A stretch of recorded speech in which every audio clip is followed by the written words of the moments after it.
Let's talk about some of the details. The original legislation we saw said that you would be buying up the mortgage-related assets from financial institutions having headquarters in the United States. Yet last night, the fact sheet put out by the Treasury seemed to expand that. It said only that the financial institutions have to have significant operations in the U.S. and that you could waive that at your discretion. So will foreign financial institutions be eligible to have their assets bought? Yes, and they should, because as you think about this, if a financial institution has business operations in the United States, hires people in the United States, if they are clogged with illiquid assets, they have the same impact on the American people as any other institution. That's a distinction without a difference to the American people. The key here is about protecting the system. Now, I need to say to you that we have a global financial system, and we are talking very aggressively with other countries around the world and encouraging them to do similar things, and I believe a number of them will. But remember, this is about protecting the American people and protecting the taxpayers.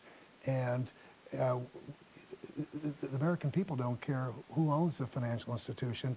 If the financial institution in this country has problems, it will have the same impact whether it's U.S. or foreign. But they might wonder what they're getting from the firms in return. So let's say you go into a financial institution, buy up their bad assets. What do the financial institutions have to do? Some Democrats in Congress have said, for example, that they should have to accept limits on their executive compensation. Are you open to that? Well, let me describe it this way. In instances where institutions fail and the Federal Reserve or the government comes in. But these haven't failed yet. No, that's what I'm saying. In instances where they do fail and you come in, obviously there are limits. That's what we saw with the GSEs. That's what we saw with AIG, okay? Now, what we're doing here is we're trying to do something well in advance of failure.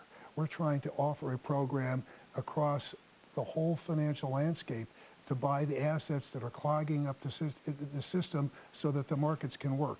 And I believe to have this program work, we don't want to make it punitive and make it difficult for people. And let me just play devil's advocate here, but then if you're a taxpayer watching that, you say, okay, these financial executives are going to be freed up to go make millions more, and the taxpayers are taking the risk. George, I totally agree with the frustration there, because remember, what we're doing right now is first stabilizing the market. That is only part of it. Once we stabilize the market, we need to ask ourselves, how did we get here, and what do we do about it so we don't get here again?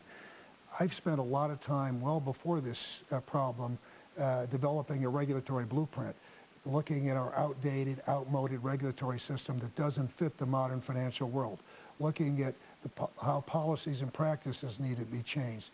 We need a lot of reforms, and this is going to be something Congress and the next administration is going to be working on for a long time. But these can't be done and shouldn't be done in a matter of days. And we need this program in days in order to protect the American people. Many in Congress